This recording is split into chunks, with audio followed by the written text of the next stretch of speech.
ഹരേ കൃഷ്ണ.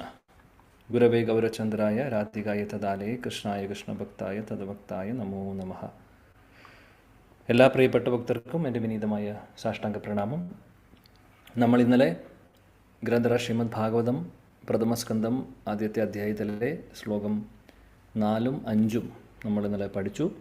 6ാമത്തെ ശ്ലോകം മുതലാണ് നമ്മളിനി നോക്കാൻ പോകുന്നത്. അപ്പോൾ നൈമിഷാരണ്യത്തിൽ ആണ് നമ്മളിപ്പോൾ നിൽക്കുന്നത്. നൈമിഷാരണ്യത്തിൽ ശൗനകാദി ഋഷികൾ, ശൗനക ഋഷിയും അദ്ദേഹത്തിൻ്റെ കൂടെ വേറെ ഋഷിവര്യന്മാരുണ്ട്. ആ ഋഷിവര്യന്മാരുടെയൊക്കെ സീനിയർ അല്ലെങ്കിൽ അവിടുത്തെ ഹെഡാണ് ശൗനക ഋഷി. അപ്പോൾ ഇവിടെ അദ്ദേഹത്തെ ആ ഋഷിമാരെ അഭിസംബോധന ചെയ്യുന്നത് ശൗനക ആദി ഋഷി. ആദി എന്ന് പറഞ്ഞാൽ എക്സിട്ര ഇംഗ്ലീഷിൽ പറയുന്ന പോലെ ശൗനക ഋഷികളും മറ്റുള്ള ഋഷിമാരും. അവർ നൈമിഷാരണ്യത്തിൽ 1000 വർഷം നീളുന്ന യജ്ഞം ചെയ്യുന്നു. യജ്ഞം ചെയ്യുന്നത് ആർക്ക് വേണ്ടിയിട്ടാണ്? ഭഗവാന്റെ സംതൃപ്തിക്കായി, ഭഗവാന്റെ സന്തോഷത്തിനും ഭഗവാന്റെ ഭക്തർക്ക് വേണ്ടിയും. സംസിദ്ധിർ ഹരിതോഷണം, നമ്മൾ ആ ശ്ലോകവും പഠിക്കും ഭാഗവതത്തിൽ ഇനി മുന്നോട്ട്. സംസിദ്ധി ഹരിതോഷണം എന്ന് പറഞ്ഞു കഴിഞ്ഞാൽ നമ്മൾ ചെയ്യുന്ന കാര്യങ്ങളെല്ലാം ഭഗവാന്റെ സന്തോഷത്തിനായിരിക്കണം ചെയ്യേണ്ടത് എന്നുള്ളത്. അതാണ് 4ാമത്തെ ശ്ലോകത്തിൽ നമ്മൾ കണ്ടത്. 5ാമത്തെ ശ്ലോകത്തിൽ അങ്ങനെ ഇരിക്കെ എന്താണ് സംഭവിക്കുന്നത്? അവിടെ ഒരു പ്രധാനപ്പെട്ട ഒരു വ്യക്തി അവിടെ കടന്നു വരുന്നു. ശ്രീലസൂത ഗോസ്വാമി ആ ഋഷിവര്യന്മാരുടെ സഭയിലേക്ക്, ആ യജ്ഞം നടക്കുന്ന നൈമിഷാരണ്യത്തിലെ ആ ഒരു സ്ഥലത്തേക്ക് അദ്ദേഹം വരുന്നു. അദ്ദേഹം വന്ന ഉടനെ എന്ത് ചെയ്യുന്നു? ശൗനകാദി ഋഷികൾ അദ്ദേഹത്തിന് ഇരിക്കാൻ വേണ്ടി വ്യാസാസനം ഓൾറെഡി അവിടെ റെഡിയാക്കി വെച്ചിട്ടുണ്ട്. ആ വ്യാസാസനത്തിലേക്ക് ശ്രീലസൂത ഗോസ്വാമിയെ ക്ഷണിക്കുന്നു. വളരെ ആദരവോടുകൂടി, ബഹുമാനത്തോടുകൂടി അവർ അദ്ദേഹത്തെ സ്വീകരിക്കുന്നു. അവിടെ ഇരിക്കുവാൻ, വ്യാസാസനത്തിലിരിക്കുവാൻ അവർ അഭ്യർത്ഥിക്കുന്നു. അതിനുശേഷം വളരെ ആദരവോടുകൂടി, റെസ്പെക്റ്റോടുകൂടി ചോദ്യങ്ങൾ ചോദിക്കാൻ പോവുകയാണ് എന്നാണ് അങ്ങനെയാണ് നമ്മൾ കണ്ടത് 5ാമത്തെ ശ്ലോകത്തിൽ. ഇനി എന്താണെന്നും മുന്നോട്ട് എന്നുള്ളത് നമുക്ക് നോക്കാം. അപ്പോൾ കഴിഞ്ഞ ശ്ലോകങ്ങളിൽ നമ്മൾ പ്രധാനപ്പെട്ട ലെസൺസ് എല്ലാം പഠിച്ചു. പ്രഭാത സമയത്തിൻ്റെ പ്രത്യേകത, അതായത് ബ്രഹ്മമുഹൂർത്തത്തിൻ്റെ പ്രത്യേകത പറഞ്ഞു. ആധ്യാത്മിക കാര്യങ്ങൾ ചെയ്യാൻ ഏറ്റവും നല്ല സമയമാണെന്നൊക്കെ പറഞ്ഞു. പിന്നീട് ഉദ്ദേശിക്കുന്നത് എന്നുള്ളതൊക്കെ നമ്മൾ കണ്ടു. സൂത ഗോസ്വാമി വളരെ വരിഷ്ഠനായിട്ടുള്ളൊരു ഭക്തനാണ്. ശുകദേവ് ഗോസ്വാമിയിൽ നിന്ന് നേരിട്ട് ശ്രീമദ് ഭാഗവതം അദ്ദേഹം കേട്ടു. പരീക്ഷിത് മഹാരാജാവിന് ഭാഗവതം പറഞ്ഞു കൊടുക്കുന്ന സമയത്ത് സൂത ഗോസ്വാമിയും ആ കൂട്ടത്തിൽ ഉണ്ടായിരുന്നു. അങ്ങനെയാണ് അദ്ദേഹം കേൾക്കുന്നത്. അതേ ഭാഗവതം തന്നെ സൂത ഗോസ്വാമി എന്താണോ അദ്ദേഹം കേട്ടത് അതിവിടെ ഒന്നുകൂടെ റിപ്പീറ്റ് ചെയ്യാൻ പോവാണ് ശൗനകാദി ഋഷികൾക്ക് അവരുടെ മുമ്പിലായി. ഇനി ചോദ്യം. ഇനി ഋഷിമാരെ ചോദ്യങ്ങൾ ചോദിച്ചു തുടങ്ങാൻ പോവാണ്. 6ാമത്തെ ശ്ലോകം നോക്കാം. ഋഷിയ ഊച്ചുഹു ത്വയാ ഖലു പുരാണാനി സേതിഹാസാനി ചാനഘ അഖ്യാതാനി അപി അധീതാനി ധർമ്മശാസ്ത്രാണി യാന്യുത. ഓക്കെ, വിദ്യ ഗിരീഷ് മാതാജി ഉണ്ടോ? ശ്ലോകം വായിച്ചോളൂ.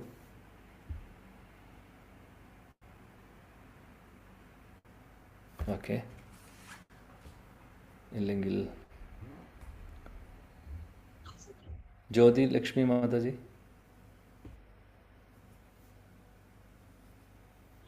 കൃഷ്ണാജിത്ത് ആരാ വായിക്കുന്നത്? ഹരേ കൃഷ്ണ പ്രഭു. ഓക്കെ, ഒരു മിനിറ്റ്. വിദ്യാമാതാജി ഇവിടെ ഉണ്ട്. വിദ്യാമാതാജി ശ്ലോകം വായിച്ചോട്ടെ.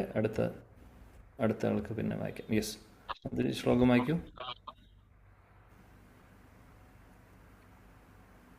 ഹരിബോൾ പോയോ? ഹരേ കൃഷ്ണ. ഓക്കെ, ഇല്ലെങ്കിൽ അടുത്ത ആള് വായിക്കൂ. നേരത്തെ ആരായിരുന്നു? കൃഷ്ണ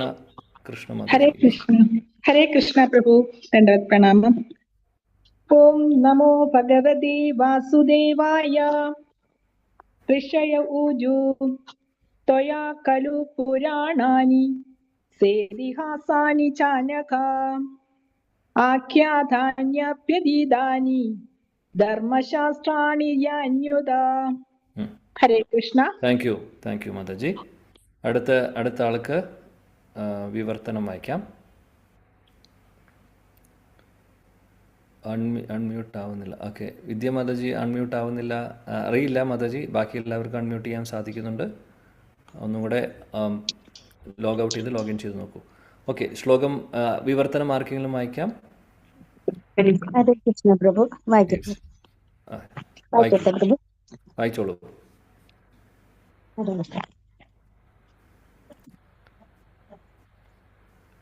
കേൾക്കുന്നില്ല.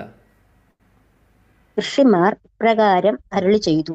ആദരണീയനായ സൂത്ര ഗോസ്വാമി, അങ്ങ് സർവ പാപങ്ങളിൽ നിന്നും വിമുക്തനും ഉചിതമായ മാർഗനിർദ്ദേശത്തിൽ അഭ്യസിക്കുകയാൽ സകല ധർമ്മശാസ്ത്രങ്ങളിലും പുരാണങ്ങളിലും ഇതിഹാസങ്ങളിലും സുഗ്രാഹ്യമുള്ളവനുമാണ്. മാത്രവുമല്ല, അവയെയൊക്കെ അങ്ങ് വർണ്ണിക്കുകയും ചെയ്തിട്ടുണ്ട്. ഹരേ കൃഷ്ണ പ്രഭു. Thank you. ഹരേ കൃഷ്ണ. ഇവിടെ 6ാമത്തെ ശ്ലോകത്തിൽ നമ്മൾ എന്താണ് കാണുന്നത്? ഋഷി, ശൗനക ഋഷി അവർ പറഞ്ഞു തുടങ്ങുവാണ്. ഇനി ഇവിടെ 6, 7, 8 3 ശ്ലോകങ്ങളിൽ സൂത ഗോസ്വാമിയുടെ സവിശേഷതകൾ അല്ലെങ്കിൽ സൂത ഗോസ്വാമിയുടെ ക്വാളിറ്റീസ് ആണ് പറയുന്നത്. ശരിക്കും പറയുകയാണെങ്കിൽ ശൗനകാദി ഋഷികൾ സൂത ഗോസ്വാമിയെ സ്തുതിക്കുന്നു ഈ 3 ശ്ലോകങ്ങളിൽ. അദ്ദേഹത്തിൻ്റെ സവിശേഷതയെക്കുറിച്ച്, അതിൽ സവിശേഷമായിട്ടുള്ള ക്വാളിറ്റികളെല്ലാം, അദ്ദേഹം ആരാണ്, അദ്ദേഹം എത്ര ശുദ്ധനാണ് എന്നുള്ളതാണ് അവർ പറയുന്നത്. അപ്പോൾ സ്തുതിയാണ് നടക്കുന്നത്. സൂത ഗോസ്വാമിയെ സ്തുതിക്കുന്നു ശൗനകാദി ഋഷികൾ. ഈ ശ്ലോകത്തിൽ നമ്മൾ കണ്ടു, ഇവിടെ എന്താണ് പറയുന്നത്? ത്വയാ ഖലു പുരാണാനി. ഇവിടെ പറയുന്നു, സൂത ഗോസ്വാമിയോട് ബഹുമാനത്തോടു കൂടി പറയുവാണ്. ഇവർ പറയുന്നു, സ്തുതിച്ചുകൊണ്ട് പറയുന്നു, അങ്ങ് സേതി ഹാസാനി ചാനഖ. അനഘ എന്ന് പറയുന്നത് ഒരു ക്വാളിറ്റിയാണ്. സൂത ഗോസ്വാമിയുടെ ഒരു ക്വാളിറ്റി പറയുന്നു. എന്താ അനഘ എന്ന് പറഞ്ഞു കഴിഞ്ഞാൽ? എല്ലാ പാപങ്ങളിൽ നിന്നും പാപങ്ങൾ തീണ്ടാത്ത വ്യക്തി, അല്ലെങ്കിൽ ഒരു പാപവും അദ്ദേഹത്തിൻ്റെ അക്കൗണ്ടിൽ ഇല്ലാത്ത വ്യക്തി. നമ്മുടെ ഉള്ളിൽ പാപങ്ങളേ ഉള്ളൂ. പാപങ്ങൾ, നേരത്തെ ചെയ്തിട്ടുള്ള പാപങ്ങളും, അല്ലെങ്കിൽ അതുകൊണ്ട് ഒരുപാട് അനർത്ഥങ്ങളും നമ്മുടെ ഉള്ളിലുണ്ട്, അല്ലേ? അപ്പോൾ പാപകർമ്മങ്ങൾ ചെയ്തതിൻ്റെ ഫലവും നമ്മൾ അനുഭവിച്ചു കൊണ്ടിരിക്കുന്നു, ഇനിയും അനുഭവിക്കാനുണ്ടാവും. എന്നാൽ സൂത ഗോസ്വാമി അങ്ങനെയല്ല. ഇതിൽ നിന്നെല്ലാം മുക്തനായിട്ടുള്ള വ്യക്തി, അതായത് ഒരു പാപവും അദ്ദേഹത്തിൽ ഇല്ലാത്ത ശുദ്ധനായിട്ടുള്ള വ്യക്തി. പിന്നെ പറയുന്നു, രണ്ടാമത്തെ ക്വാളിറ്റി പറയുന്ന എന്താണെന്ന് വെച്ചാൽ, ഇവിടെ അതീതാനി ആഖ്യാതാനി. ആ ശ്ലോകത്തിൽ നോക്കൂ. ശ്ലോകത്തിലെ ഞാൻ വാക്കുകളാണ് പറയുന്നത്. അനഘ എന്ന് പറഞ്ഞു കഴിഞ്ഞാൽ പാപങ്ങൾ ഇല്ലാത്ത എന്ന് അർത്ഥം വരുന്നു. അതീതാനി ആഖ്യാതാനി എന്ന് പറഞ്ഞു കഴിഞ്ഞാൽ ശാസ്ത്രങ്ങളിൽ നിപുണനാണ് അദ്ദേഹം. ശാസ്ത്രങ്ങളെല്ലാം അദ്ദേഹത്തിന് വളരെ നന്നായിട്ട് അറിയാം. പ്രത്യേകിച്ച് പുരാണങ്ങളും ഇതിഹാസങ്ങളും എല്ലാം തന്നെ അദ്ദേഹത്തിന് നല്ലവണ്ണം അറിയാവുന്ന വ്യക്തിയാണ്, നിപുണനാണ് അദ്ദേഹം. മാത്രമല്ല, അത് നല്ല രീതിയിൽ പറഞ്ഞു കൊടുക്കാനും അറിയാം അദ്ദേഹത്തിന്. അദ്ദേഹത്തിന് അറിയാമെന്നുള്ളത് മാത്രമല്ല, അറിയുന്ന കാര്യം പറയുവാനും അറിയാം. അതാണ് ക്വാളിറ്റി പറയുന്നത്. 2 കാര്യം, അതീതാനി ആൻഡ് ആഖ്യാതാനി. അനഘ, അതീതാനി, ആഖ്യാതാനി. ഇതാണ് 2 ക്വാളിറ്റികൾ ഇവിടെ പറയുന്നത്. ഇനി ബാക്കിയുള്ള ശ്ലോകങ്ങളിലും അതിനെക്കുറിച്ച് അടുത്ത ക്വാളിറ്റീസ് പറയുന്നുണ്ട്. ഇവിടെ പറയുന്നത് 2 കാര്യമാണ്. 7ാമത്തെ ശ്ലോകത്തിൽ ഇനി വേറെ കാര്യം പറയുന്നുണ്ട്. അപ്പോൾ ഇവിടെ ഇത് 2 നമ്മൾ നോട്ട് ചെയ്ത് വെക്കുക. ശ്രീലപ്രഭുപാദ് ഭാവാർത്ഥത്തിൽ എന്ത് പറയുന്നു നോക്കാം. ശ്രീലപ്രഭുപാദ് പറയുന്നു, ഗോസ്വാമി എന്ന് പറഞ്ഞു കഴിഞ്ഞാൽ ഇവിടെ സൂത ഗോസ്വാമിയാണ് ഇവിടുത്തെ ഹീറോ, ഇപ്പോഴത്തെ ഹീറോ. ശ്രീല വ്യാസദേവൻ്റെ പ്രതിനിധിയാണ്. നമ്മൾ ഇന്നലെ പറഞ്ഞു അതിനെക്കുറിച്ച്. വ്യാസാസനത്തിലിരുന്ന് ഭാഗവതം പറയുന്ന വ്യക്തി വ്യാസദേവൻ്റെ പ്രതിനിധിയാണ് എന്നുള്ളത്. അതുകൊണ്ട് എല്ലാവിധ ബഹുമാനം കൊടുക്കണം എന്നുള്ളത്, അല്ലേ? അപ്പോൾ ഇവിടെ പറയുന്നത് ഗോസ്വാമി അല്ലെങ്കിൽ വ്യാസദേവൻ്റെ, പ്രഭാത് പറയുന്നത് അങ്ങനെയാണ്, ഗോസ്വാമി അല്ലെങ്കിൽ വ്യാസദേവൻ്റെ പ്രതിനിധികൾ ആരാണോ അവർ എല്ലാവിധ പാപങ്ങളിൽ നിന്നും മുക്തരായിട്ടുള്ളവരായിരിക്കും. പാപങ്ങൾ ചെയ്യാത്തവരോ അല്ലെങ്കിൽ പാപങ്ങൾ തീണ്ടാത്തവരോ അല്ലെങ്കിൽ അതിൽ ഒട്ടും പോലും ഇല്ലാത്ത ആളായിരിക്കണം എന്നുള്ളത്. കംപ്ലീറ്റ്ലി അതിൽ നിന്ന് ഫ്രീ ആയിട്ടുള്ള വ്യക്തിയായിരിക്കണം എന്ന് പറയുന്നു. പ്രഭു ഈ രണ്ട് കാര്യം നോട്ട് ചെയ്യാൻ പറഞ്ഞ എന്താണ് പ്രഭു? ഹരേ കൃഷ്ണ. ഞാൻ 2 പ്രാവശ്യം പറഞ്ഞില്ലേ മാതാജി, കേട്ടില്ല? അനഘ പറഞ്ഞു, ആ, പിന്നെ ആഖ്യാതാനിയാണ്, അത് രണ്ടുമാണ്. അതീതാനി ആഖ്യാതാനി. യെസ്. അതിതാനി. അതിതാനി ഒന്നുകൂടെ പറഞ്ഞ പ്രഭു. അതിതാനി അതീതാനി ആഖ്യാതാനി. അതീതാനി എന്ന് പറഞ്ഞു കഴിഞ്ഞാൽ ശാസ്ത്രങ്ങൾ നന്നായി വായിച്ചു നല്ല മനസ്സിലാക്കിയിട്ടുള്ള വ്യക്തിയാണ് എന്ന്. ആഖ്യാതാനി എന്ന് പറഞ്ഞാൽ അത് നല്ല രീതിയിൽ പറയാനും അറിയാം അദ്ദേഹത്തിന്. ശരി പ്രഭു. ഹരേ കൃഷ്ണ. ഓക്കെ. ഇവിടെ പറയുന്നു, ശീലപ്രഭുപാജി പറയുന്നു, എന്താണ് പാപങ്ങൾ എന്നുള്ളത്. കലിയുഗത്തിലെ പ്രധാനപ്പെട്ട അല്ലെങ്കിൽ ഏറ്റവും വലിയ പാപങ്ങൾ ആണ് 4 കാര്യങ്ങൾ.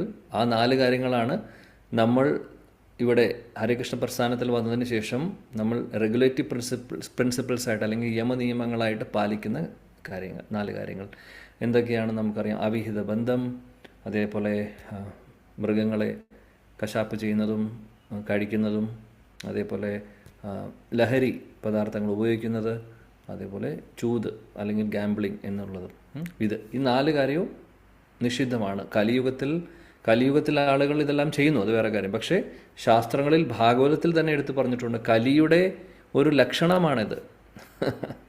നമ്മൾ 17-ാമത്തെ അധ്യായത്തിൽ ഈ ആദ്യത്തെ സ്കന്ധത്തിൽ തന്നെ നമ്മൾ കാണുന്നു ഇതിനെക്കുറിച്ച്. കലി എന്ന് പറയുന്ന വ്യക്തി പരിശുദ്ധ മഹാരാജവും അദ്ദേഹം തമ്മിലുള്ളൊരു സംവാദമുണ്ട്. അവിടെ നമ്മൾ കാണാം.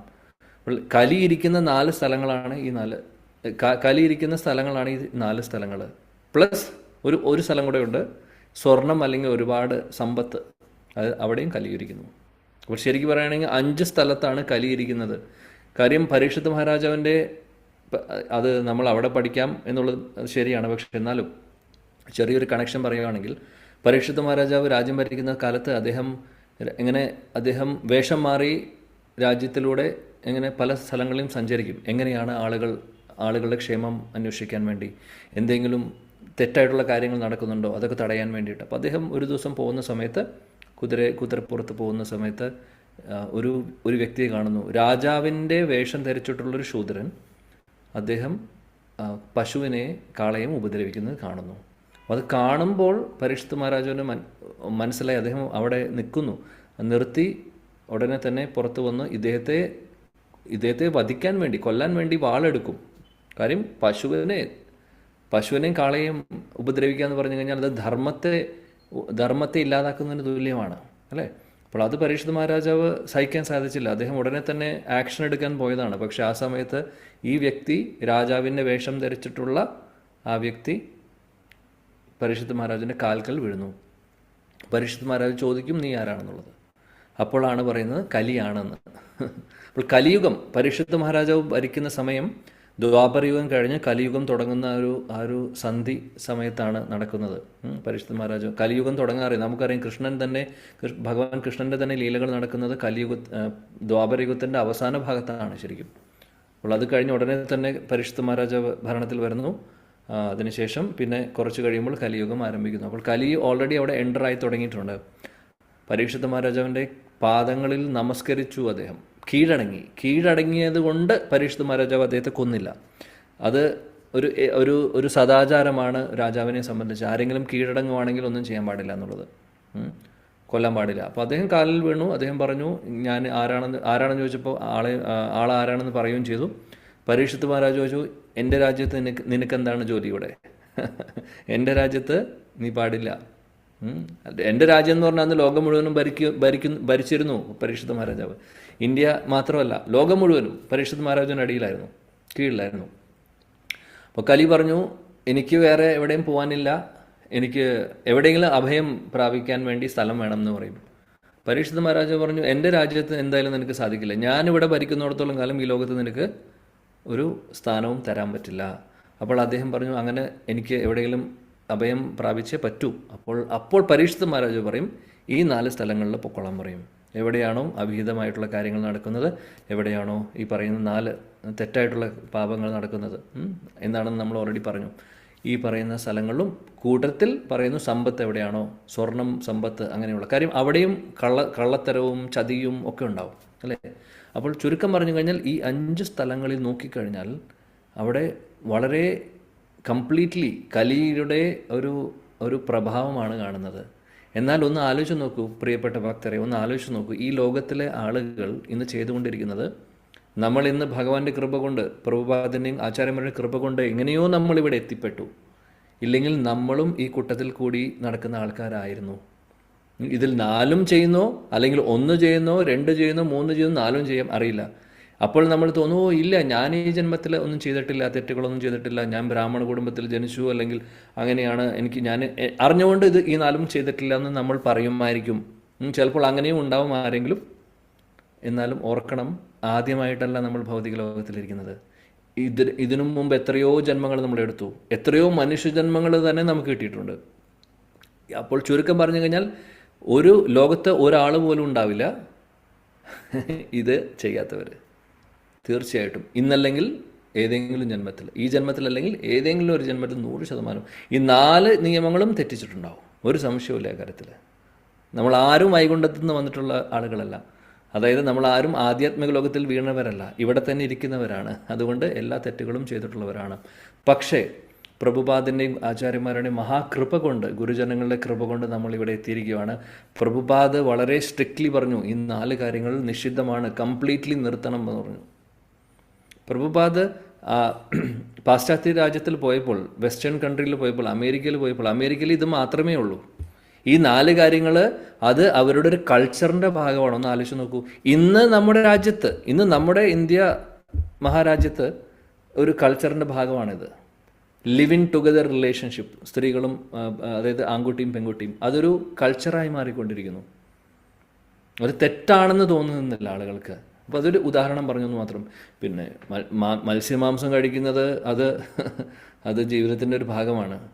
മദ്യം കഴിക്കുന്നതും ലഹരി കഴിക്കുന്നതും അച്ഛനും മക്കളും ഒരുമിച്ചിരുന്ന് കഴിക്കുന്ന ഒരു കാലഘട്ടമാണിന്ന്. പിന്നെ ചൂതുകളി, ലോട്ടറി ടിക്കറ്റ്, ഷെയർ മാർക്കറ്റ്, ഇതെല്ലാവരും ചെയ്യുന്നുണ്ട്. അപ്പോൾ ചുരുക്കം പറഞ്ഞു കഴിഞ്ഞാൽ നമ്മുടെ ഇതൊരു കൾച്ചറിൻ്റെ ഭാഗമായി മാറി ഈ 4 തെറ്റായിട്ടുള്ള കാര്യങ്ങൾ. ഒന്ന് ആലോചിച്ച് നോക്കൂ. കലിയുഗത്തിൻ്റെ തുടക്കത്തിലാണ് നമ്മളിരിക്കുന്നത്. ഇനി എന്തായിരിക്കും അവസ്ഥ കുറച്ചുകൂടെ മുന്നോട്ട് പോയി കഴിഞ്ഞാൽ? അപ്പോൾ ഇവിടെ സൂതഗോസ്വാമിയുടെ ക്വാളിറ്റീസ് പറയുമ്പോൾ പ്രഭുപാദ് പറയുവാണ്, അല്ലെങ്കിൽ ഗോസ്വാമി എന്ന് പറഞ്ഞു കഴിഞ്ഞാൽ തീർച്ചയായിട്ടും ഈ 4 കാര്യങ്ങളിൽ നിന്നും പുറത്തു വന്ന ഒരു വ്യക്തി, അല്ലെങ്കിൽ ഇത് ഒന്നും തൊട്ട് തീണ്ടാത്ത ഒരു വ്യക്തിയായിരിക്കും എന്നുള്ളതാണ് പറയുന്നത്. അപ്പോൾ ആ സമയത്ത് നമുക്കും കൂടെ ഓർക്കാവുന്ന കാര്യങ്ങളാണ് ഇതെല്ലാം. എന്തുകൊണ്ട് ഇപ്പോൾ പ്രഭുപാദ്, ഞാൻ പറഞ്ഞ ഒരു പോയിന്റും കൂടെ പറയാനുള്ളത് എന്താണെന്ന് വെച്ചാൽ, പ്രഭുപാദ് ഈ പ്രചരണം തുടങ്ങിയ സമയത്ത് അവിടെ അമേരിക്കയിൽ പോയപ്പോൾ ഇത് എല്ലാം നടന്നുകൊണ്ടിരിക്കും അല്ലേ, ഇപ്പോഴും നടക്കുന്നു, അന്ന് അതിൻ്റെ ആ ഒരു തുടക്കമായിരുന്നു. അല്ലെങ്കിൽ അത്രയും ഹിപ്പി കൾച്ചർ വന്നിട്ടുള്ള സമയമായിരുന്നു 1966, 65, 66 ആ സമയമൊക്കെ മഹാമോശമായിരുന്നു. ഒന്നിനും ഒരു റെസ്ട്രിക്ഷൻ ഇല്ലാത്തൊരു സമയം. ഇപ്പോൾ പോലീസും പട്ടാളവും ഒക്കെ ഉണ്ട് കുറച്ചെങ്കിലും, അന്ന് ഒന്നുമില്ല. അന്ന് ഇല്ല എന്നല്ല, അന്ന് അത്രയും വീക്കായിരുന്നു. എന്തും ആർക്കും ചെയ്യാന്നുള്ളൊരു ലൈസൻസ് ആയിരുന്നു. ആ സമയത്താണ് ഇദ്ദേഹം ഭാഗവതം കൊണ്ടും ഹരിനാമം കൊണ്ടും പോകുന്നത്. ഒന്ന് ആലോചിച്ച് നോക്കണം എത്ര റിസ്ക് എടുത്തിട്ടാണെന്നുള്ളത്. അപ്പോൾ ആ സമയത്ത് അദ്ദേഹത്തിന് ഈ പ്രചരണം ചെയ്യുമ്പോൾ പതുക്കെ ആളുകൾ, ഇൻട്രസ്റ്റ് ഉള്ള ആളുകൾ വന്നു തുടങ്ങി. അപ്പോൾ ആ സമയത്ത് ബ്രഹ്മചാരി ആശ്രമത്തിലേക്ക് വരാൻ ആളുകളെ പ്രചോദനം കൊടുത്തു പ്രഭുപാദ്. കാര്യം കുറേ പേര് ഈ തെറ്റായിട്ടുള്ള കാര്യങ്ങൾ എന്തൊക്കെയാണെന്ന് പറഞ്ഞു കൊടുത്തു, അത് ചെയ്യരുതെന്ന് പറഞ്ഞു. അവരുടെ കൾച്ചറിൻ്റെ ഒരു ഭാഗമായിട്ടുള്ള കാര്യമായിരുന്നു. അവർക്ക് ഈ 4 കാര്യങ്ങൾ തെറ്റാണെന്ന് പറഞ്ഞപ്പോൾ അത്ഭുതമാവുന്നു. ഇതെങ്ങനെ തെറ്റാവുന്നു? ഇത് ജീവിതത്തിൻ്റെ ഭാഗമാണ്. ഇതാണ് ഞാനും ചെയ്യുന്നത്, അച്ഛനും അമ്മയും ചെയ്തിട്ടുള്ളത്, മുത്തച്ഛന്മാരും ചെയ്യുന്നത്, എല്ലാവരും ചെയ്യുന്നത് ഇത് തന്നെയാണ്.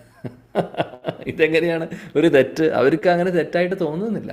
പക്ഷെ പ്രഭുപാദ് പറഞ്ഞു, ശാസ്ത്രത്തിൽ പറയുന്നുണ്ട്, ഭാഗവത്തിൽ പറയുന്നുണ്ട്, ഇത് 4 നിർത്തണം. അപ്പോൾ പ്രഭുപാദ് ഒരിക്കലും കോംപ്രമൈസ് ചെയ്തില്ല. പ്രഭുപാദ് പറഞ്ഞില്ല, ഓക്കെ എന്നാൽ അമേരിക്കയിലല്ലേ ഞാൻ പ്രചരണം ചെയ്യണം, എനിക്ക് കുറച്ച് കൂടുതൽ ഡിസൈപ്പിൾസിനെ വേണം, ആളുകളെ വേണം, എങ്ങനെയെങ്കിലും ഇത് പ്രചരിപ്പിക്കണം. അതിനുവേണ്ടി ഞാൻ ഈ 4 കാര്യങ്ങളെ ഒന്ന് കോംപ്രമൈസ് ചെയ്യാൻ, 4 എന്നുള്ളത് വെട്ടിച്ചുരുക്കി 3 ആക്കാം അല്ലെങ്കിൽ 2 ആക്കാം. പ്രഭുപാദ് അത് ചെയ്തിട്ടില്ല. 4 എന്ന് പറഞ്ഞാൽ 4 നിയമങ്ങളും പാലിക്കണം എന്ന് പറഞ്ഞു. സ്ട്രിക്ട്ലി പറഞ്ഞു അദ്ദേഹം.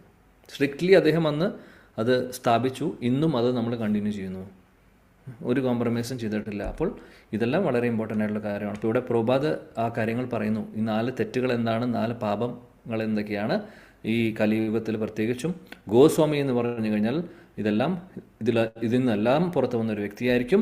അങ്ങനെയുള്ള ഒരാളാണ് വ്യാസാസനത്തിലിരിക്കാൻ യോഗ്യതയുള്ളത് എന്നാണ് പ്രഭുപാദ് പറയുന്നത്, എന്നാണ് പ്രഭുപാദ് ഇവിടെ സ്ഥാപിക്കുന്നത്. കാര്യം സൂത ഗോസ്വാമി അതിന് യോഗ്യനായിട്ടുള്ള വ്യക്തിയാണ്. അദ്ദേഹം തീർച്ചയായിട്ടും ഈ 4 കാര്യങ്ങളും അദ്ദേഹത്തെ തൊടുന്നില്ല.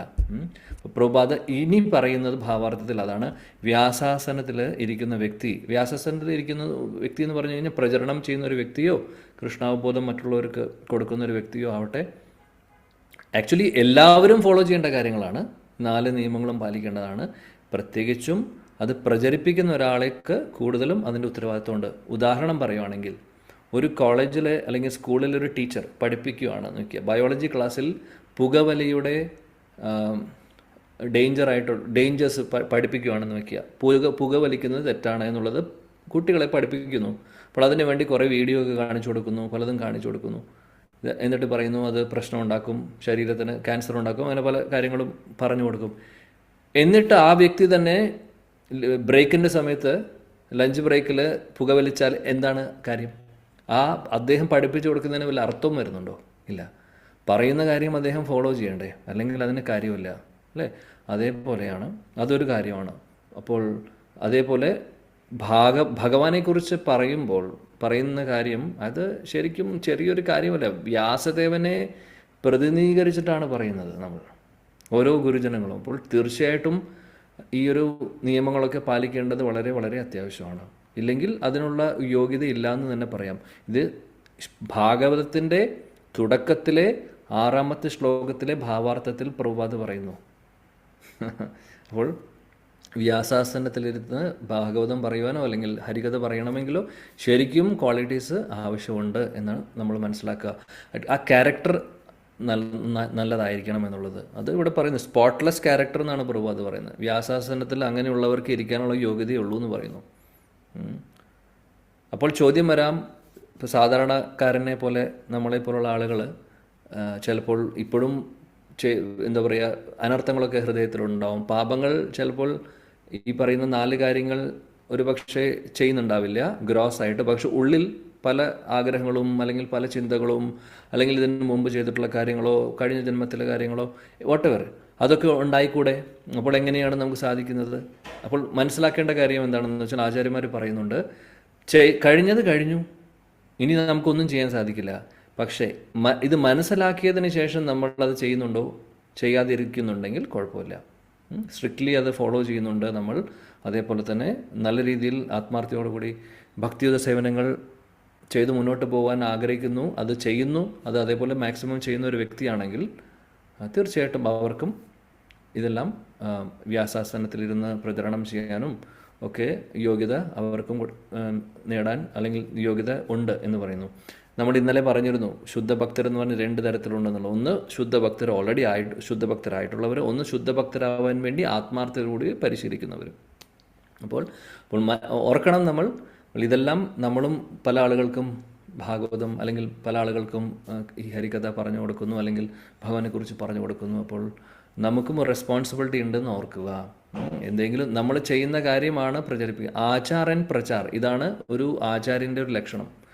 ആചാര ആൻഡ് പ്രചാർ. ആചാരം എന്ന് പറഞ്ഞാൽ ആചരിക്കുക, സ്വയം ആചരിക്കുക, പിന്നെ മറ്റുള്ളവർക്ക് പ്രചാരം അല്ലെങ്കിൽ മറ്റുള്ളവർക്ക് പറഞ്ഞു കൊടുക്കുക. അത് ഈ ഒരു പോയിന്റ് വളരെ ഇമ്പോർട്ടൻ്റ് ആണ്. അപ്പോൾ പ്രഭുപാദ് പറയുന്നുണ്ട് ഇവിടെ. പുരാണങ്ങൾ, മഹാഭാരതം, രാമായണം ഇതെല്ലാം ഇവിടെ ആചാര്യന്മാർക്ക് പ്രഭുപാദ് പറയുന്നത് വേദങ്ങളുടെ ഭാഗമാണ് എന്നുള്ളതും, ആചാര്യ എന്ന് പറഞ്ഞു കഴിഞ്ഞാൽ അല്ലെങ്കിൽ ഗോസ്വാമി എന്ന് പറഞ്ഞാൽ അവരാണ് ഇതെല്ലാം മറ്റുള്ളവർക്ക് പഠിപ്പിച്ചു കൊടുക്കുന്നത്, പറഞ്ഞു കൊടുക്കുന്നത് എന്നുള്ളത് ശ്രീല പ്രഭുപാദ് ഇവിടെ പറയുന്നു. പിന്നീട് ശ്രവണത്തിൻ്റെയും കീർത്തനത്തിൻ്റെയും പ്രാധാന്യത്തെക്കുറിച്ച് പ്രഭുപാദ് ഈ ഭാവാർത്ഥത്തിൻ്റെ അവസാന ഭാഗത്ത് പറയുന്നുണ്ട്.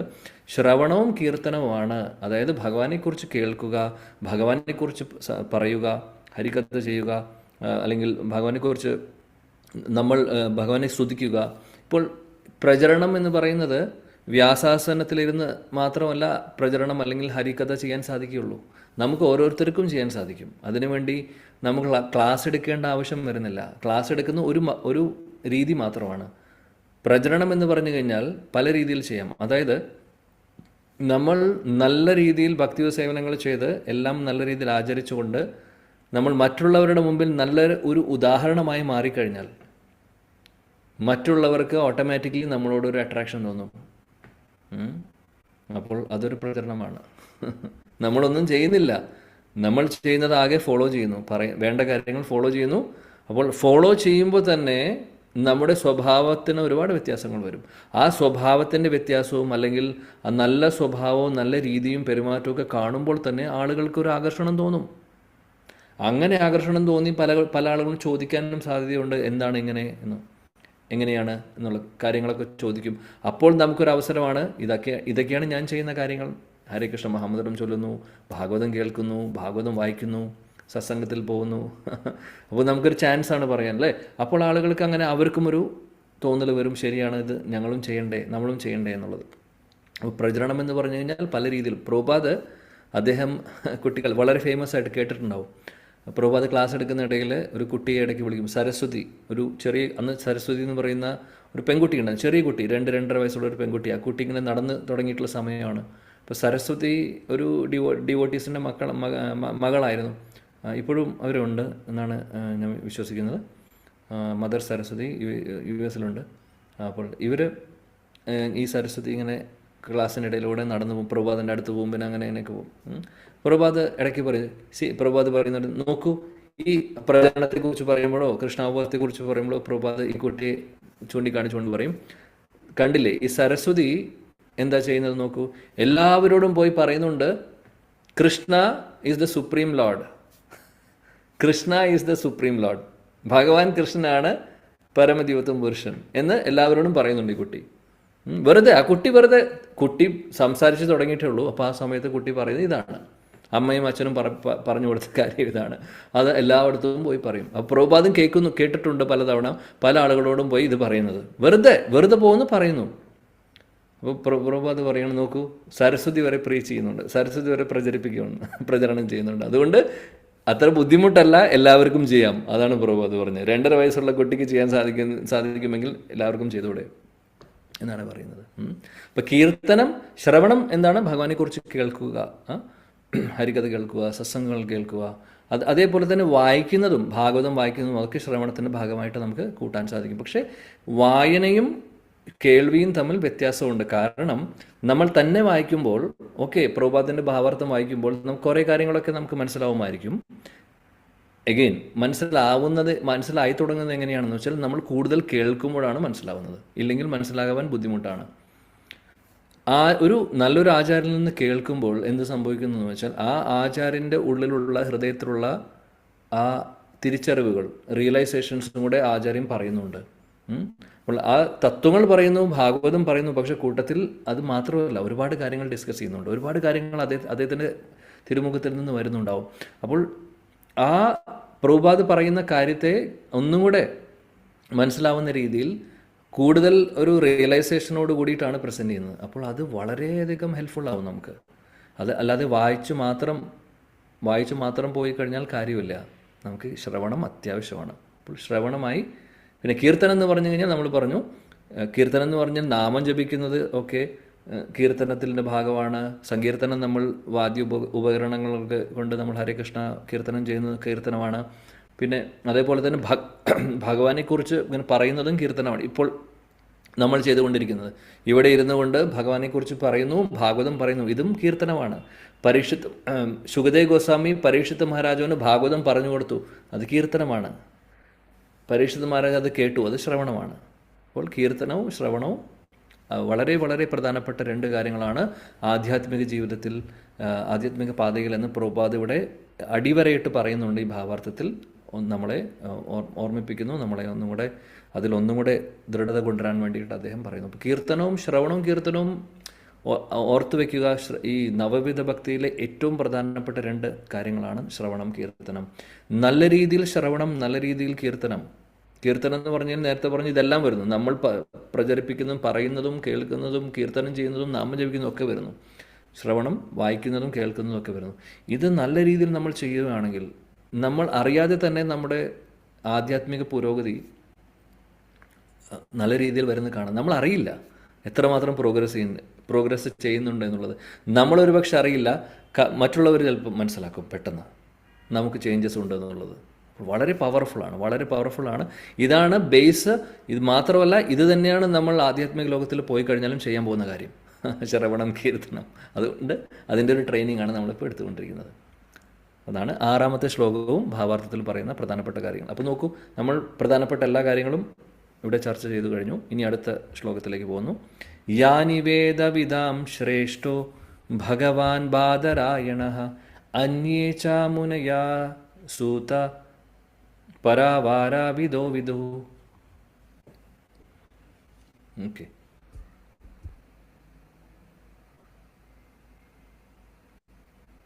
ശാന്തകുമാരി മാതാജി ഉണ്ടോ? ഉണ്ട് പ്രഭു. വായിക്കൂ ശ്ലോകം. ഓം നമോ ഭഗവതേ വാസുദേവായ. ഓം നമോ ഭഗവതേ വാസുദേവായ. ഓം നമോ ഭഗവതേ വാസുദേവായ. യാനി വേദാവിദാം ശ്രേഷ്ഠോ ഭഗവാൻ ബാദരായണ അന്യേജ മുനയാ സുത പരാവരവിദോ വിദോ. ഹരേ കൃഷ്ണ. Thank you Mataji. വിവർത്തനം വായിക്കാം. പ്രഭു, പരാവാരാന്നുണ്ടോ അതോ പരാവരാന്നേ ഉള്ളൂ? പരാവര. ഹരേ പരാവരാവിദോ വിദു. പരാവര. പരാ എന്നുള്ളതിന് ദീർഘമുണ്ട്, വര ദീർഘമില്ല. ഓക്കെ, പരാവരാവിദോ. ഭാഗവത്തിൽ അങ്ങനെയല്ലേ കൊടുത്തിട്ടുള്ളത്, പുസ്തകത്തിൽ? അതെ പ്രഭു. Okay fine. ഓക്കെ, വിവർത്തനം വായിക്കൂ. ആര് വായിക്കുന്നു? യമുന മാതാജി ഉണ്ടോ?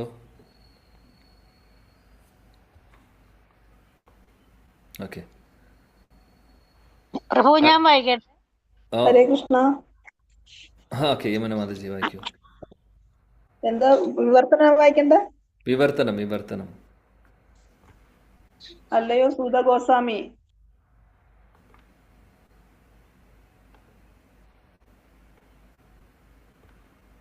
യെസ്. ഹരേ കൃഷ്ണ. ശബ്ദം പോയല്ലോ. ഹരേ കൃഷ്ണ. കേൾക്കുന്നില്ലായിരുന്നോ? കേൾക്കുന്നുണ്ടായിരുന്നില്ല, ഒന്നുകൂടെ വായിക്കൂ. അല്ലയോ സൂത ഗോസ്വാമി, വേദാന്തികളിൽ വരിഷ്ഠനായ അങ്ങേക്ക് ഭഗവത് അവതാരമായ വ്യാസദേവന്റെ മാത്രവുമല്ല ഭൗതികവും അഭൗതികവുമായ ജ്ഞാനങ്ങളെല്ലാം നേടിയ മറ്റു മുനിമാരെ കുറിച്ചും താങ്കൾക്കറിയാം. ഹരേ കൃഷ്ണ. Thank you. ഇവിടെ പറയുന്നു, 3ാമത്തെ സവിശേഷത അല്ലെങ്കിൽ ക്വാളിറ്റി പറയുന്നു സൂത ഗോസ്വാമിയുടെ, വേദവിദാം ശ്രേഷ്ഠ എന്ന് പറഞ്ഞു കഴിഞ്ഞാൽ വേദങ്ങൾ മുഴുവനും നല്ല രീതിയിൽ വേദങ്ങൾ അറിയുന്ന വ്യക്തി. 2 അർത്ഥങ്ങൾ വരുന്നുണ്ട് വേദവിദാം ശ്രേഷ്ഠ. ഒന്ന്, വേദങ്ങൾ അറിയുന്ന വ്യക്തി അല്ലെങ്കിൽ സീനിയർ ആയിട്ടുള്ള വ്യക്തിയാണ്, വേദാന്തങ്ങളൊക്കെ അറിയുന്ന വ്യക്തിയാണ്. 2, വ്യാസദേവനും അതേപോലെ വരിഷ്ഠരായിട്ടുള്ള മറ്റുള്ള ഋഷിവര്യന്മാരുണ്ട്, അവരെക്കുറിച്ചും അങ്ങേക്ക് നല്ലോണം അറിയാം എന്നാണ് പറയുന്നത്. പിന്നെ അതേപോലെ തന്നെ ഒരു കാര്യം കൂടെ പറയുന്നു, വ്യാസദേവനെ ഇവിടെ പറയുന്നത് എന്താണ്, എങ്ങനെയാണ് വിളിക്കുന്നത്? ഭഗവാൻ ബാദരായണ. ബാദരായണ എന്ന് പറഞ്ഞു കഴിഞ്ഞാൽ വ്യാസദേവൻ്റെ ഒരു പേരാണ്.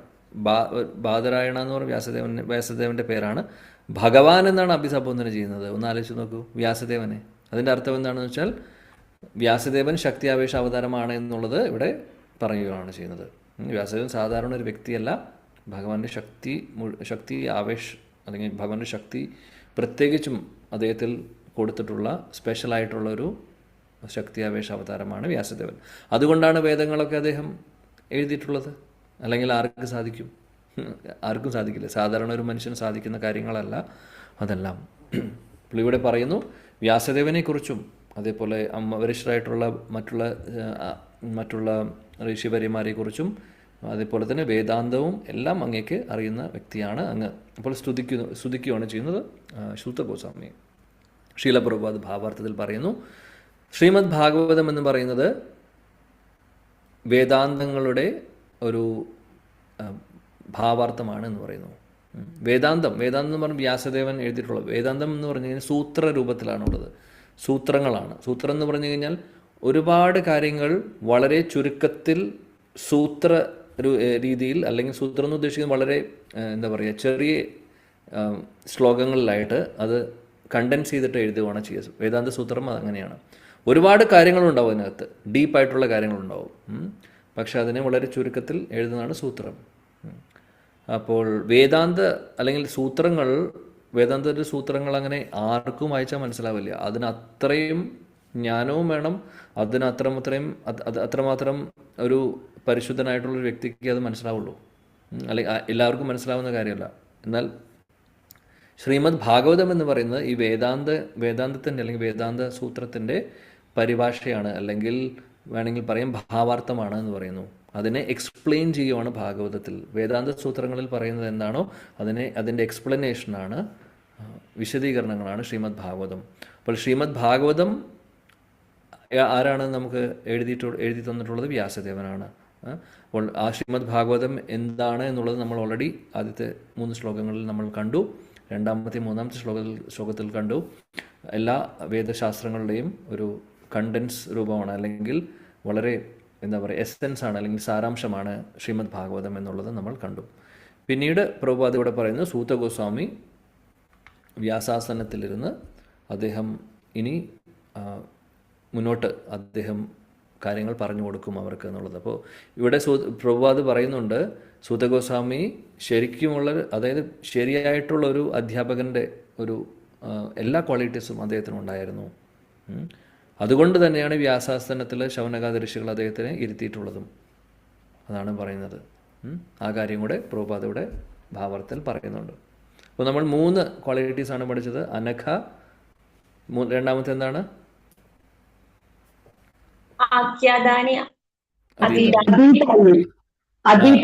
അതീതാനി ആഖ്യാതാനി 2, 3 വേദവിദാം ശ്രേഷ്ഠ. ഓക്കെ, 3ആയി.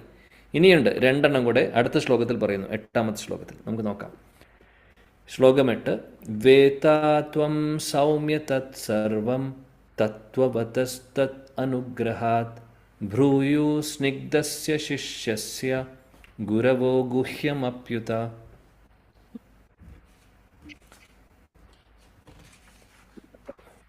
വിദ്യാമാതാജിയുടെ മൈക്ക് ശരിയെങ്കിൽ വായിക്കൂ ശ്ലോകം.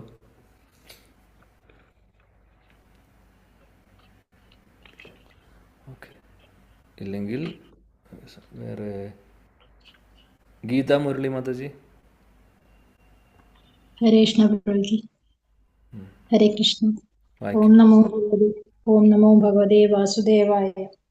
വേദത്വം സൗമ്യ തത് സർവം തത്വതസ്തദനുഗ്രഹാത് ബ്രൂയോ സ്നിഗ്ധസ്യ ശിഷ്യസ്യ ഗുരുവോ ഗുഹ്യമപ്യുതാ. Thank you. ഷിമ മാതാജി ഉണ്ടാവും, വിവർത്തനം വായിക്കൂ. ഹരേ കൃഷ്ണ പ്രഭു. വിവർത്തനം പ്രഭുപാദിക്ക് ജയ്. അങ്ങ് വിനയാനിതനാകയാൽ അങ്ങയുടെ ആത്മീയാചാര്യന്മാർ ബഹുമതിയായി ഒരു ഉത്തമ ശിഷ്യനെ പ്രദാനം ചെയ്യുന്ന എല്ലാവിധ അനുഗ്രഹങ്ങളും അങ്ങയിൽ ചൊരിഞ്ഞു. ആകയാൽ അവരുടെ അടുക്കൽ നിന്നും ശാസ്ത്രീയമായി അഭ്യസിച്ചതെല്ലാം ഞങ്ങൾക്ക് സുവ്യക്തമായി വിശദീകരിച്ചു നൽകാൻ അങ്ങേക്ക് സാധ്യമാണ്. ഹരേ കൃഷ്ണ പ്രഭു. Thank you. ഇവിടെ 2 ക്വാളിറ്റിയും കൂടെ പറയുന്നുണ്ട്, നോട്ട് ചെയ്തോളൂ. എന്തൊക്കെയാണ്? ഒന്ന് സൗമ്യ.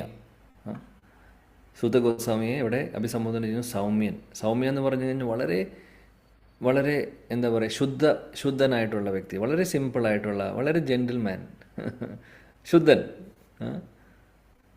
സൗമ്യ. അതുപോലെ സ്നിഗ്ധസ്യ, രണ്ടാമത്തെ ക്വാളിറ്റി.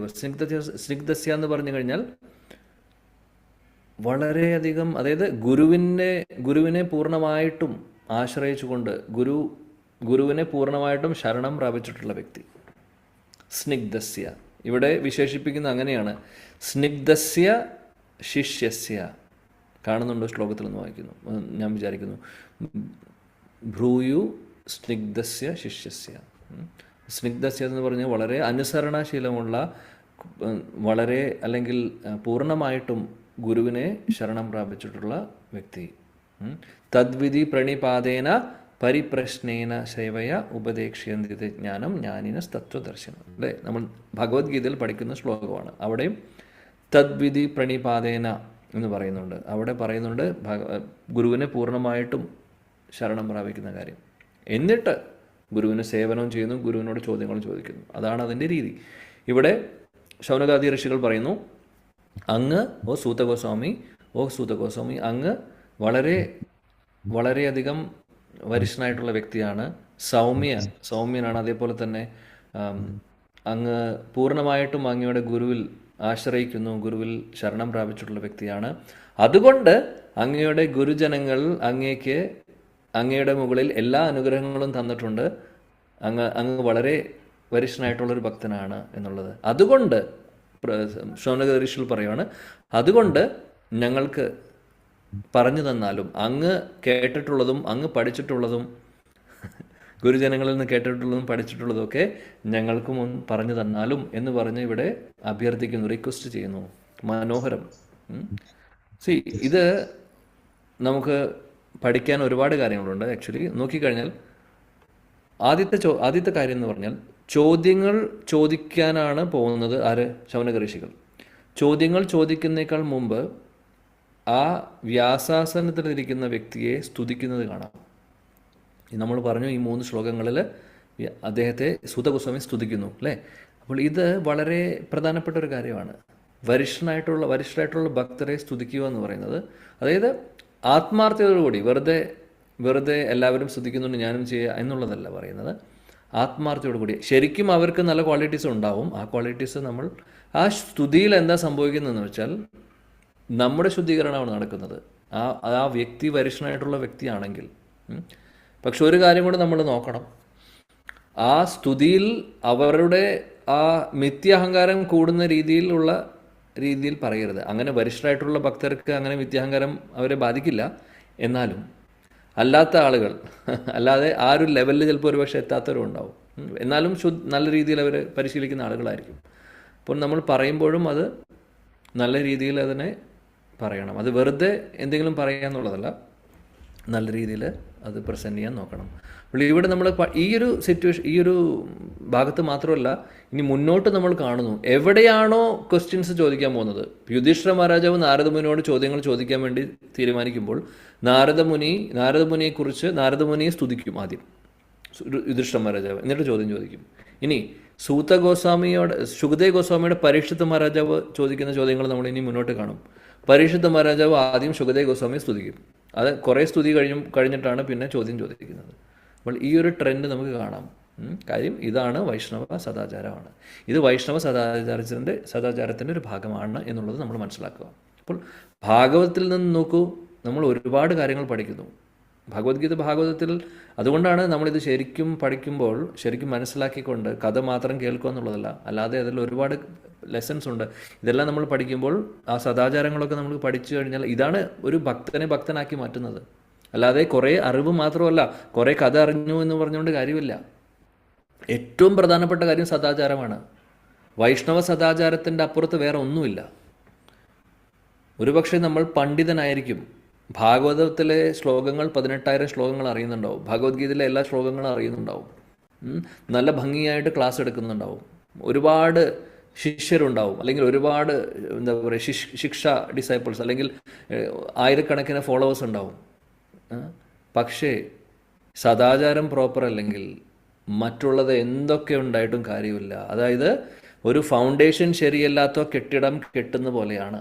ഫൗണ്ടേഷൻ ശരിയല്ലെങ്കിൽ മറ്റുള്ളതിന് പ്രസക്തിയില്ല, എന്ന് വേണമെങ്കിൽ തകർന്നു വീഴാം. അതുകൊണ്ട് ഏറ്റവും പ്രധാനപ്പെട്ട കാര്യമാണ് നമ്മളെല്ലാവരും ഇവിടെ ഇരിക്കുന്നവരും വൈഷ്ണവരായിട്ടുള്ള എല്ലാവരും ഏറ്റവും പ്രാധാന്യം കൊടുക്കേണ്ടത് സദാചാരത്തിനാണ്. വൈഷ്ണവ സദാചാരം, വൈഷ്ണവ എറ്റിക്കേറ്റ് എന്ന് ഇംഗ്ലീഷിൽ പറയും. അതുകൊണ്ട് വൈഷ്ണവ സദാചാരം എന്ന് പറയുന്ന ഒരു ബുക്ക് പോലും ഉണ്ട്. ഒരുപക്ഷെ മലയാളത്തിലും ഉണ്ടാവും അത് തീർച്ചയായിട്ടും. നമ്മൾ ദീക്ഷയ്ക്കൊക്കെ മുമ്പ് പഠിക്കുന്നതായിട്ടുള്ളൊരു പുസ്തകമാണ്. മനോഹരമാണ്, അത് വളരെ ഡീറ്റെയിൽഡാണ്. നമ്മളതെല്ലാം മനസ്സിലാക്കേണ്ട കാര്യമുണ്ട്. എന്നിട്ട് മനസ്സിലാക്കി അത് പതുക്കെ ഫോളോ ചെയ്യേണ്ടത് അത്യാവശ്യമാണ്. അപ്പോൾ ഇത് വളരെ ഇമ്പോർട്ടൻ്റ് ആയിട്ടുള്ളൊരു കാര്യമാണ് സദാചാരം. കാര്യം ഒന്ന് ആലോചിച്ച് നോക്കൂ, ഗോലോക വൃന്ദാവനത്തിലും വൈകുണ്ഠത്തിലുമുള്ള ആളുകളുടെ ക്വാളിറ്റീസ് ഒന്ന് ആലോചിച്ച് നോക്കൂ. ഇവിടെ നമ്മളെ പോലുള്ള ആളുകളല്ല അവിടെ. നമ്മളെങ്ങനെയാണ്, നമുക്ക് എന്തെങ്കിലും ഇഷ്ടപ്പെടാത്ത കേട്ട് കഴിഞ്ഞാൽ തിരിച്ച് എങ്ങനെയെങ്കിലും അതിനെ ജസ്റ്റിഫൈ ചെയ്തുകൊണ്ട് അവർക്ക് അടുത്ത ബാണം വിടും, നമ്മുടെ ഭാഗം ശരിയാക്കാൻ വേണ്ടി, അല്ലേ? അപ്പോൾ മറ്റുള്ളവരെ വേദനിപ്പിക്കുന്നുണ്ടോ വാക്കുകൾ കൊണ്ട്? അനുദ്വേഗകരം വാക്യം സത്യം പ്രിയം ഹിതം ചെയ്യത് സ്വാധ്യായ അഭ്യസനം ചെയ്വ വാങ്മയം തപ ഉച്ചത്തെ. ഇതാണ് ഭഗവാൻ ഭഗവത്ഗീതയിൽ പറയുന്നത്. എങ്ങനെയായിരിക്കണം വാക്കുകളുടെ തപസ്യ എന്താണെന്ന് പറയുന്നു അദ്ദേഹം. അനുദ്വേഗകരം വാക്യം, മറ്റുള്ളവരെ പ്രകോപിപ്പിക്കുന്ന രീതിയിലായിരിക്കരുത് സംസാരം. മറ്റുള്ളവർ നമ്മളെ പ്രകോപിപ്പിച്ചാലും തിരിച്ചവരെ എജിറ്റേറ്റ് ചെയ്യുന്ന രീതിയിൽ നമ്മൾ പറയരുത്. സത്യമായിട്ടുള്ള കാര്യങ്ങളെ പറയാൻ പാടുള്ളൂ. പ്രിയം, സത്യമായിട്ടുള്ളതും ചിലപ്പോൾ പറയുന്നത് അത് പ്രിയം എന്ന് പറഞ്ഞാൽ അത് നല്ല കാര്യം, പ്ലസൻ്റ് ആയിരിക്കണം. സത്യവും പ്രസൻറ്റ് ചെയ്യുന്ന രീതിയും വ്യത്യാസമുണ്ട്. നമ്മൾ നല്ല രീതിയിൽ അതിനെ പ്രസൻറ്റ് ചെയ്യണം. ഇല്ലെങ്കിൽ സത്യം ചിലപ്പോൾ ചില സത്യങ്ങൾ അപ്രിയമായിരിക്കും, പക്ഷേ അത് ഭംഗിയായിട്ട് നമ്മളതിനെ പ്രസൻറ്റ് ചെയ്യാനും അറിയണം. അപ്പോൾ ഇതെല്ലാം ക്വാളിറ്റീസാണ്. സത്യം, പ്രേം, ഹിതം, മറ്റുള്ളവർക്ക് ഹിതമായിട്ടുള്ള കാര്യങ്ങൾ, ഉപകാരമാവുന്ന കാര്യങ്ങളാണ് പറയേണ്ടത്, എന്തെങ്കിലും പറയാമെന്നുള്ളതല്ല. അപ്പോൾ ഇതൊക്കെ ഒരുപാട് സദാചാരത്തിൻ്റെ ഒരു ഭാഗം മാത്രം. അങ്ങനെ ഒരുപാട് കാര്യങ്ങൾ. ഇപ്പോൾ ചൈതന്യ ചരിതാമൃതവും ഭാഗവതവും ഒക്കെ, ചൈതന്യ ചരിതാമൃതത്തിൽ സദാചാരത്തിൻ്റെ എല്ലാം ഉണ്ട് അതിനകത്ത്. ചൈതന്യ ചരിതാമൃതം അതുകൊണ്ട് വളരെ പ്രധാനപ്പെട്ട പുസ്തകമാണ് നമ്മളെ സംബന്ധിച്ച് എല്ലാവർക്കും.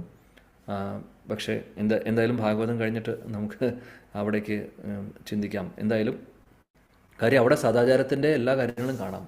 വൈഷ്ണവ സദാചാരം മഹാപ്രഭുവിൻ്റെ പാർഷദർ നമ്മളെ പഠിപ്പിച്ചു തരുന്നുണ്ട് ഭംഗിയായിട്ട്, അതിമനോഹരമായിട്ട്.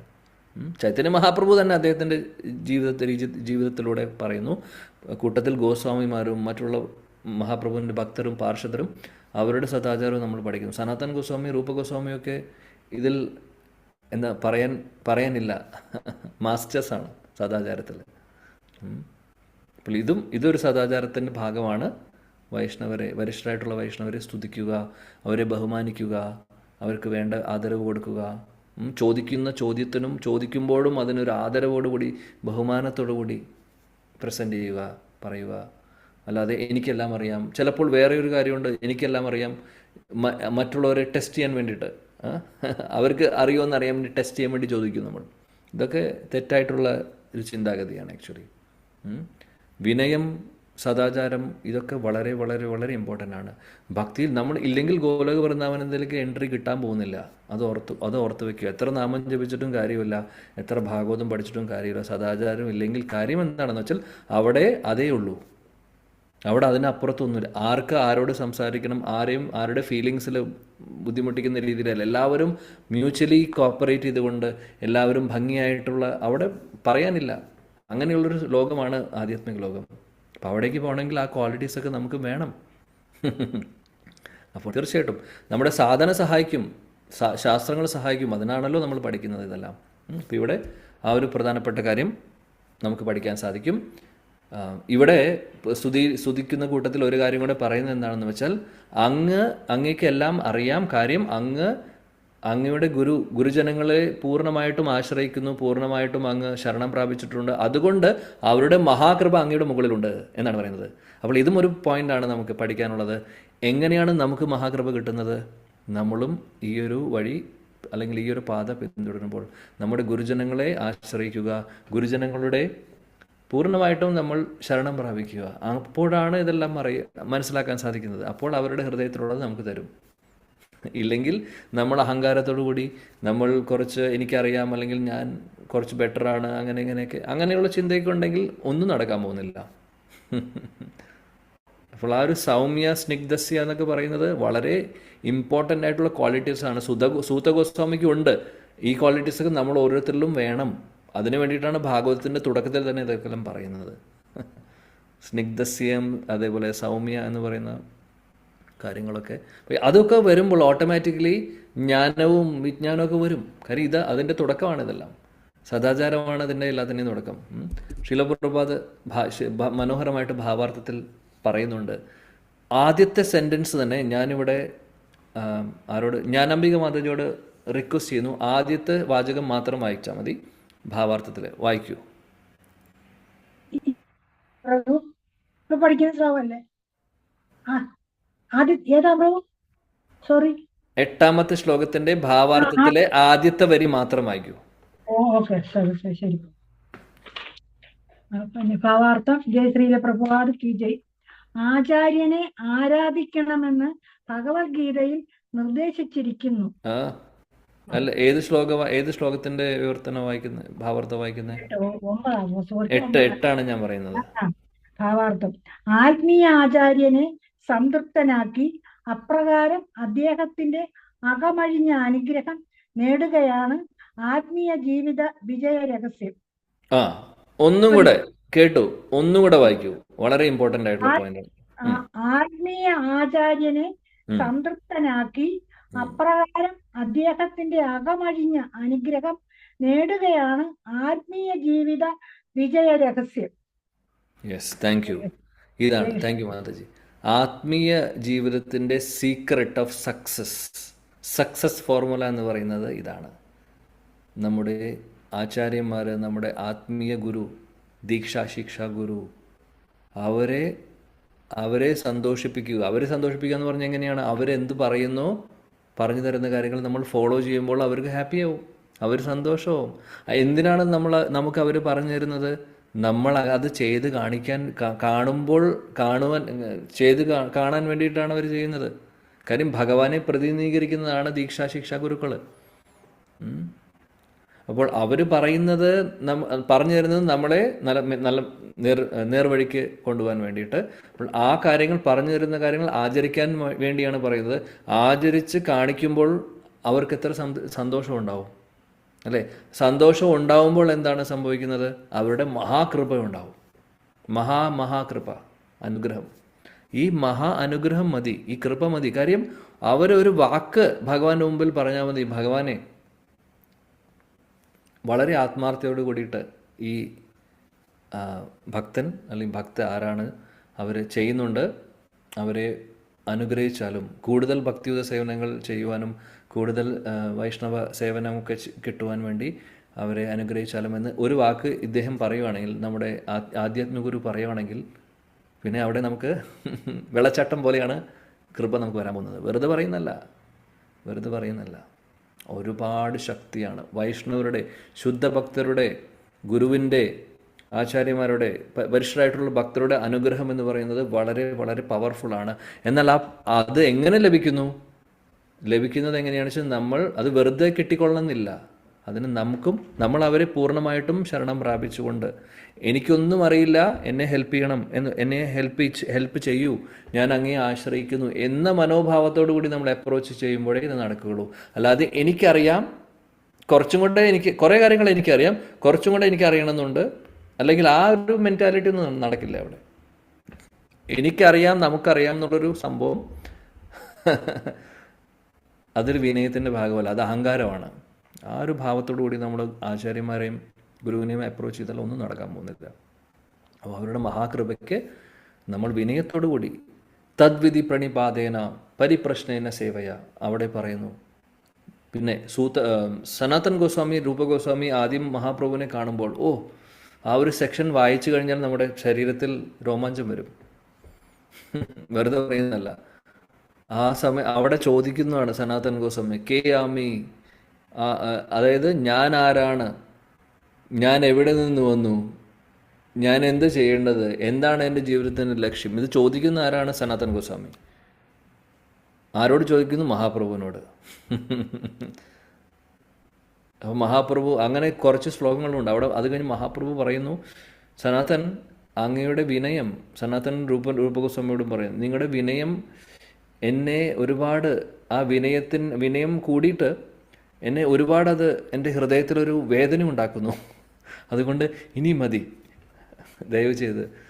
മഹാപ്രഭു അത് മഹാപ്രഭു സന്തോഷത്തോടുകൂടി പറയുവാണ്. അവരുടെ ആ ഒരു ക്വാളിറ്റീസ് കണ്ടപ്പോൾ, കാണുമ്പോൾ പറയുന്നതാണ്. അപ്പോൾ ഇത്രയും അറിവുള്ള ശ്രേഷ്ഠനായിട്ടുള്ള വരിഷ്ഠനായിട്ടുള്ള സനാതൻ ഗോസ്വാമി പറയുന്നു, ഞാൻ ആരാണ്, എനിക്കറിയില്ല, ഞാൻ എവിടെ നിന്നു, എന്താണ് എൻ്റെ ജീവിതത്തിൻ്റെ ലക്ഷ്യമെന്ന് ചോദിക്കുന്നു. അപ്പോൾ സനാതൻ ഗോസ്വാമി ഒന്ന് ആലോചിച്ച് നോക്കൂ, ഇങ്ങനെയായിരിക്കണം. ഇതാണ് മെത്തഡ് ഗുരുവിനെ ആശ്രയിക്കുമ്പോൾ. എല്ലാം അറിയാം, അഹങ്കാരം ആ ഈഗോ എന്ന് പറയുന്നത് ഉണ്ടെങ്കിൽ നമ്മൾ പ്രോഗ്രസ് ചെയ്യില്ല ഭക്തിയിൽ, ഓർത്ത് വയ്ക്കുക. ചിലപ്പോൾ നമ്മൾ ഭൗതിക തലത്തിൽ ഒരുപാട് ക്വാളിറ്റീസ് ഉള്ള ആളുകളായിരിക്കും. വലിയ PhD ഉണ്ടാവും, വലിയ എഞ്ചിനീയർ ആയിരിക്കും, ഡോക്ടറായിരിക്കും, നല്ല കോളേജിൽ പഠിച്ചിട്ടുള്ളവരായിരിക്കും, അല്ലെങ്കിൽ എന്തെങ്കിലും അങ്ങനെയുള്ള. അതൊന്നും ഇവിടെ ഫാക്ടറേ അല്ല, അതൊന്നും ഇവിടെ ഒരു വിഷയമേ അല്ല. അതിനൊന്നും ഒരു പ്രസക്തിയില്ല ഗുരുവിന് മുമ്പിൽ. അതാണ്, അത് ഓർക്കുക. അപ്പോൾ ഗുരുവിൻ്റെ അനുഗ്രഹം വളരെ വളരെ അത്യാവശ്യമാണ്. ഇതാണ് സീക്രട്ട് ഫോർമുല, ഇതാണ് സക്സസ് ഉണ്ടാക്കുന്ന കാര്യം. ഇവിടെ ശീല പ്രഭുപാദ് വിശ്വനാഥ് ചക്രവർത്തി ഠാക്കൂറിൻ്റെ ആ ശ്ലോകം, നമ്മുടെ ഗുരുവാഷ്ടകത്തിലെ ശ്ലോകം ഇവിടെ കോട്ട് ചെയ്തുകൊണ്ട് പറയുന്നു, ഗുരുവിനെ എത്രമാത്രം നമ്മൾ ആശ്രയിക്കണം എന്നുള്ളത്. യസ്യ പ്രസാദാത് ഭഗവത് പ്രസാദോ യസ്യ ആ പ്രസാദ ന ഗതി കുതോപി. എന്താ പറയുന്നത് ശീല വിശ്വനാഥ് ചക്രവർത്തി ഠാക്കൂർ ഗുരുവാഷ്ടകത്തിൽ? അതായത് ഗുരുവിനെ സന്തോഷിപ്പിക്കുകയാണെങ്കിൽ ഭഗവാനും സന്തോഷമാവും. ഗുരുവിനെ പ്രീതിപ്പെടുത്തുന്നതിലൂടെ ഭഗവാൻ പ്രീതിപ്പെടുന്നു. എന്നാൽ ഗുരുവിനെ പ്രീതിപ്പെട്ടില്ലെങ്കിൽ ഭഗവാനും പ്രീതിപ്പെടില്ല എന്നാണ് പറയുന്നത്. അതുപോലെ സദ്ഗതിയും ഉണ്ടാവാൻ പോകുന്നില്ല എന്നുള്ളത്. അപ്പോൾ ഗുരുവിനെ പ്രീതിപ്പെടുത്തുക എന്ന് പറയുന്നത് വളരെ വളരെ ഇമ്പോർട്ടൻ്റ് ആണ്. അതുകൊണ്ട് പ്രഭുപാദ് ഇവിടെ അടിവരയിട്ട് പറയുന്നുണ്ട്, ഒരു ഡിസൈപ്പിൾ അല്ലെങ്കിൽ ഒരു ശിഷ്യൻ എന്ന് പറഞ്ഞു കഴിഞ്ഞാൽ വളരെ അധികം ഒബീഡിയൻ്റ് ആയിരിക്കണം, വളരെയധികം വിനയത്തോടുകൂടി പൂർണ്ണമായിട്ടും ഗുരുവിനോട് ആ അനുസരണശീലവും അല്ലെങ്കിൽ അദ്ദേഹത്തെ പൂർണ്ണമായിട്ടും ശരണം പ്രാപിക്കണം. ഇതാണ് ഒരു ശിഷ്യനെ സംബന്ധിച്ച് ശിഷ്യൻ ചെയ്യേണ്ടത്. എന്നിട്ട് പ്രഭുപാദ് പറയുന്നു, ശീല സൂത ഗോസ്വാമിക്ക് എല്ലാവിധ ക്വാളിഫിക്കേഷൻസും ഉണ്ട്. അദ്ദേഹം പെർഫെക്റ്റ് ആയിട്ടുള്ള, അദ്ദേഹം ശുഗദേവ് ഗോസ്വാമിയുടെ ശിഷ്യനാണ്. അപ്പോൾ ശിഷ്യനാവാനുള്ള എല്ലാ ക്വാളിറ്റീസും സൂത ഗോസ്വാമിക്കുണ്ട്. ഇനി അത് ക്വാളിറ്റീസ് ഉള്ളത് കൊണ്ട് അദ്ദേഹം വ്യാസാസനത്തിലിരിക്കുന്നു. ഇനി അത് മറ്റുള്ളവർക്ക് പറഞ്ഞു കൊടുക്കുന്നു. അതാണ്, ഇതെല്ലാം നമ്മളെ പഠിപ്പിക്കുന്നു. അപ്പോൾ സൂത ഗോസ്വാമി വളരെ വരിഷ്ഠനായിട്ടുള്ളൊരു ഭക്തനാണ്, ആചാര്യനാണ്. ആ വ്യാസാസനത്തിലിരുന്ന് ഭാഗവതം പറയാൻ പൂർണ്ണമായിട്ടും യോഗ്യതയുള്ള വ്യക്തി തന്നെയാണ് എന്നുള്ളത് നമുക്കിതിൽ നിന്ന് മനസ്സിലാക്കാം. അതേപോലെ തന്നെ അവിടെ കേൾക്കാനിരിക്കുന്ന ആളുകൾ, ശൗനകാദ ഋഷികളും, അവർക്കും ക്വാളിഫിക്കേഷനുണ്ട്, അവരും വരിഷ്ഠരായിട്ടുള്ളവരാണ്. അതുകൊണ്ടാണ് അവർക്ക് ഭാഗവതം കേൾക്കുവാനും ഭഗവാനെക്കുറിച്ച് കേൾക്കുവാനും ഇത്രയും ആകാംക്ഷ. മാത്രമല്ല അവർ സൂത ഗോസ്വാമിയെ പൂർണ്ണമായിട്ടും മനസ്സിലാക്കിക്കൊണ്ട് അദ്ദേഹത്തെ സ്തുതിച്ചുകൊണ്ട് അദ്ദേഹത്തെ റെസ്പെക്റ്റ് ചെയ്തുകൊണ്ടാണ് ചോദ്യങ്ങൾ ഇനി ചോദിക്കാൻ പോകുന്നതും ബാക്കി അതിനുള്ള ഉത്തരങ്ങൾ സൂത ഗോസ്വാമി പറയുന്നതൊക്കെ നമുക്ക് ഇനി മുന്നോട്ട് കാണാം. ഭഗവാന്റെ കൃപയുണ്ടെങ്കിൽ 9ാമത്തെ ശ്ലോകം മുതൽ നമുക്ക് നാളെ പഠിക്കാം. Thank you. ഗ്രന്ഥരാജ് ശ്രീമദ് ഭാഗവതം കി ജായ്. ജഗദ്ഗുരു ശീലാ പ്രഭുപാദ് കി ജായ്. ഗൗഡിയ ഗുരുവൃന്ദ കി ജായ്. ശ്രീ സച്ചിനന്ദൻ ശ്രീ ഗൗരഹരി की जय. श्री नित्यानंद राम की जय. श्री वृंदावन धाम की जय. जय जय श्री राधे श्याम. हरे कृष्ण. Thank you. ഇന്നലത്തെ ക്ലാസ്സിന്റെ റെക്കോർഡ് ചെയ്തിട്ടുണ്ട്. എനിക്ക് വയ്യാത്ത കയറാൻ പറ്റിയില്ല. ഷുവർ അയക്കാം.